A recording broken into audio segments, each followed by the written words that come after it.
So there are several different ways to make a background transparent in Photoshop, and when multiple tools do the same thing, it can be a pain to figure out which one to use and when to use it. If you don't know, I'm Abbey Esparza with Envato Tuts Plus, and luckily I have about 10 years of experience removing objects from their background. All resources featured here today can be found over on Envato Elements, where you can get unlimited downloads of graphics, photos, and fonts, millions of creative digital assets with simple commercial licensing. And let's start with an alternative to a classic. Instead of using screen to extract a cloud, feather, or other objects commonly found on those flat black backgrounds, try using Blendif.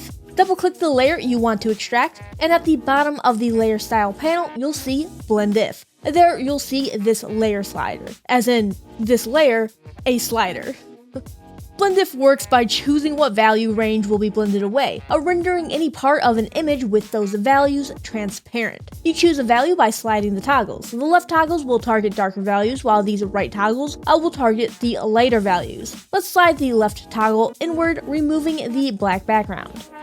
Now the background is gone, but we have a very harsh, jagged edge. To create a smoother transition, hold and split the toggles, pulling the right toggle further right, creating a much softer edge. How far you pull the toggle will change every time. You'll also want to pull the other toggle to the left a bit more sometimes. Blendif is a very visual tool with no magic setting, just slide until it feels right.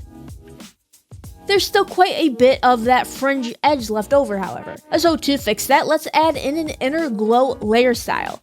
But if we try to do that right now, that glow will appear on the natural edge of the image. The pixels are still there, they're just transparent. So let's right-click, convert to Smart Object. The Smart Object will treat the transparent pixels as deleted pixels. And now we can add in an inner glow to remove those fringe edges. And you can do the same exact process with images on white backgrounds, only adjust the right side toggles instead. For this black feather, I still used inner glow to remove any leftover white background, but I set the blend mode to darker color and the color to a dark gray. Now you may be wondering why use Blendif instead of blend modes. They work for both black and white backgrounds after all. There is no one correct answer. It'll all depend on what you want the end effect to be. Blendif will give you a more solid feeling effect, while blend modes will feel lighter and less opaque. Also remember that Blendif works with values, so images don't have to be on a black or white background. It just has to be on a solid-ish background that's brighter or darker than the object itself and has distinctly different values.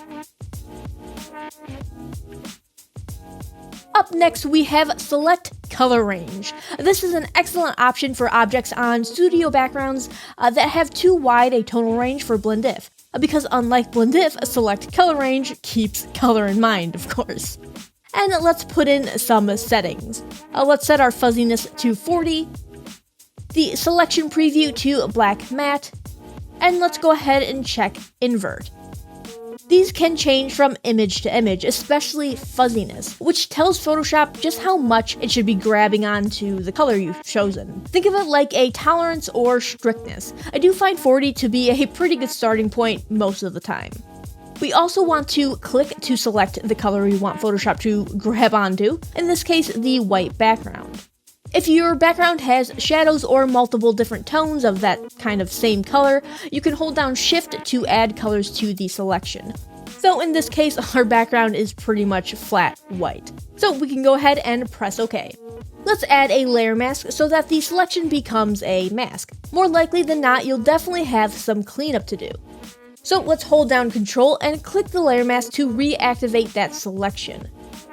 Next, let's go to Select, Modify Contract, and Contract by 2. If 2 seems too strong, you can always try 1, and I almost never have to go higher than 2. But if you need to, go for it. Let's go ahead and select Inverse to invert that selection, and then Edit, Fill to fill the selection with black. And if you feel like the edges of your mask are just a little too harsh, you can always open the Properties panel and add a feather of 0.4 pixels or so, anywhere between 0.3 to 0.9. Finally, if you ever notice any masked areas that shouldn't have been masked, just bust out a nice hard round brush, set to white, and mask those areas back in. This will happen a lot with brighter highlights when extracting on a white background, like our image here. Luckily, they're quick to mask back in, and that goes for any of these tools. If a shadow or highlight accidentally gets masked, just pop it back in. Color range is still going to do 95% of the work for us. Next up, let's talk about selected mask, or refined edge as it's sometimes called, by me at least. One of Photoshop's most powerful selection tools, and the one I probably use almost daily. First, we need to make a selection of our subject. I'm going to use select subject and then add a layer mask, but this selection can be created anyway. Now we can go into selected mask by using either the button in the upper options bar, or by double clicking the layer mask and choosing selected mask. The first thing I always recommend is to check Smart Radius and set the radius to 4 pixels or so. You can play with the radius amount, but 4 pixels seems to work well for most things. You also want to make sure that Refine Edge brush is active, found on the left hand side, and then we can hit the Refine Hair button found in the upper options bar. This will refine the selection around the hair, but not the fur. The fur is a job for the Refine Edge brush. Let's click and drag across the edges of the fur. Refine Edge will start to grab onto the fur detail but leave behind the blue background. If Refine Edge is having a harder time separating your subject from their background, you can try switching to Object Aware in the right-hand Properties panel.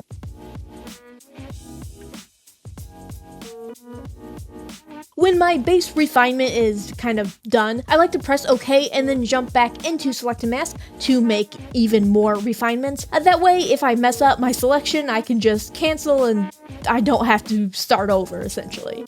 As per usual, we do have some leftover fringe edges, and there's a couple different ways we can deal with them. First, we can try Shift Edge, bringing it in by a -10 or so. But Shift Edge and the other global refinements work great on objects or untextured surfaces, but not so great on people with hair or animals with fur. So instead, we can check Decontaminate Colors found under Output. Photoshop will try and bring in colors from the object being selected onto the fringe edge. Now, sometimes this works great, but other times it'll look pretty horrible, and sometimes it'll look good in some spots, but not in others. It's a bit of a mixed bag. This can be a problem since Decontaminate Color is a destructive filter, meaning it'll permanently change whatever it's applied to. Luckily, I have a way around that.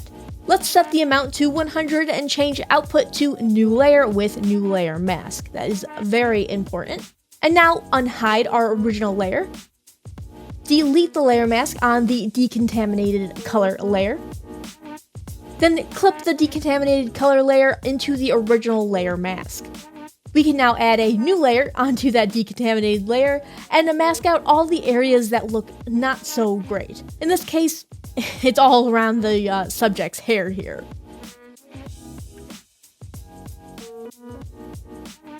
Now, if you still have some of that color left over, you can get rid of it just by painting on a clip layer set to different blend modes. Use the eyedropper tool to color pick a color close to the area you'll be painting on.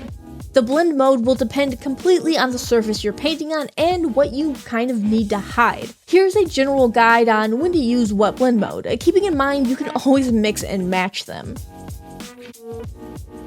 You're going to want to use color to color match the fringe edge to the hair color. Hue can also be used as an alternative to color. You can use a multiply to darken lighter fringes left behind very dark hair. Use darken color as an alternative to multiply or to cover lighter fringes left behind lighter hair. Normal is great for when the edge being painted on is low in detail or loses nothing from being a flat color. You can use lighten on lighter color hair with a darker fringed edge. And you can use screen as an alternative to lighten or on light hair with a lighter fringed edge. Again, these settings are completely image dependent, and you're going to want to mix, match, and of course adjust opacities. Bringing us to number 4, a pen tool refine edge combo. Now, you should use Select a Mask anytime a mask calls for it. It's not selection tool specific. But let's wrap things up by pairing up the pen tool and refine edge. This is my go-to duo for removing the background from people or objects with both smooth and textured portions. A body and hair are prime examples, a smooth arm versus frizzy hair. So let's select the pen tool and make sure it's set to path.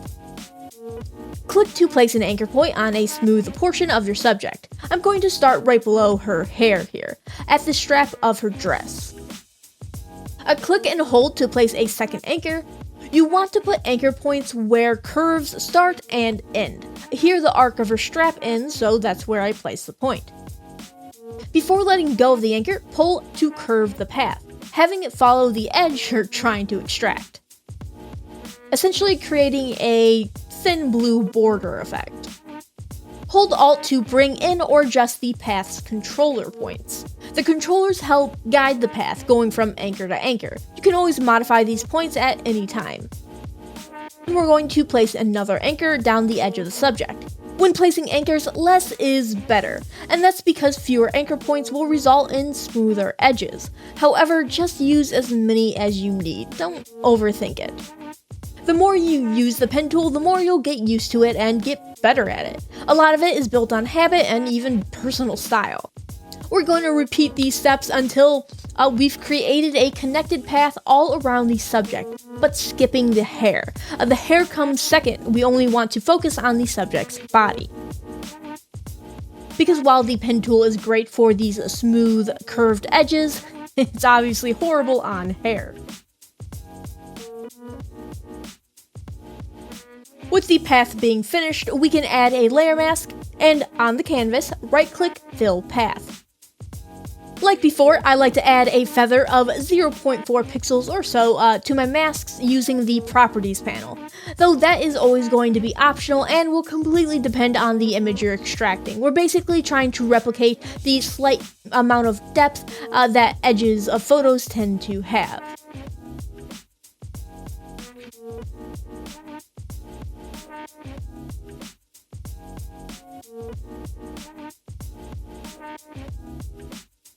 With a slight blur added, we're going to right-click Convert to Smart Object. This makes it so we can safely extract our subject's hair without messing up the body's layer mask. Suppose we try to extract our subject's hair on the same layer mask instead of splitting it into two with two different masks.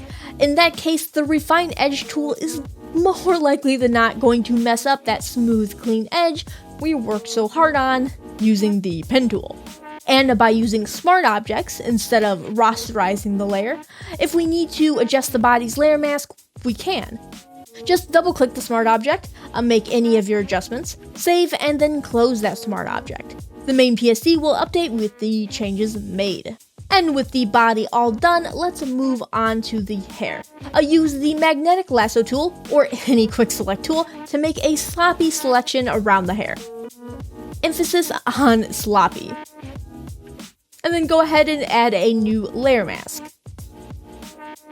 From here, we can go right into selected mask and use those same refine edge techniques from earlier. Removing a background from an image only takes as long as you need it to, right? Sometimes quick and dirty works, other times getting that perfect extraction matters. And through a combination of those four tools, I've been able to extract any image that's crossed my path. And luckily, Photoshop's auto-select tools are getting better and better every year. That's going to be it for today. If that wasn't enough and you're looking to learn even more, why not check out some of the other awesome videos that Envato Tuts Plus has to offer. If you liked this video and would like to see more, consider giving us a like and even subscribing if you haven't already. And don't forget to click the little bell icon to be notified of all new videos, including tips, tricks, and tutorials. Happy designing, see you next time.